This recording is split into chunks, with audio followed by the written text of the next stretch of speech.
How to fix Rainbow Six Siege connection failure error. For this first step, you need to restart your device. After restart, search for run and type the following text ncpa.cpl. Click OK. A network page will appear. In this you need to right click it and click disable. Once disabling, after you need to wait for 5 to 10 seconds. After again enable it. Close it. Open up Steam. Click library option. Right click games.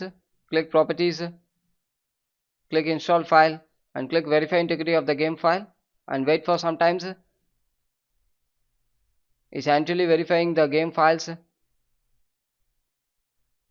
After completing, it will throw up the message successfully validate. Close it.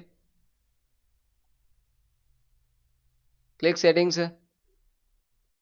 Click system settings. Click display settings. Scroll down, click graphic settings. You have seen the advanced graphic settings. Under that you have seen hardware acceleration scheduling.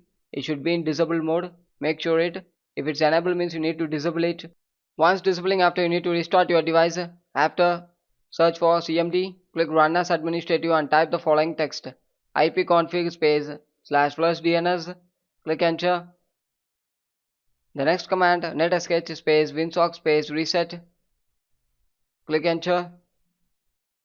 The next command netsh space int space ip space reset. Click enter. And the next command exit it. After completing, you need to check if the problem still remains, then move on with next step. Search for Windows Defender Firewall. Click it.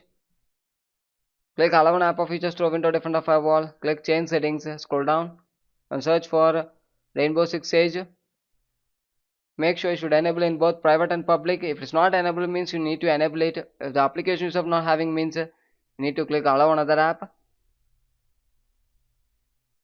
The bottom side you have seen allow another app, click it and you can browse it. After browsing you need to enable both private and public.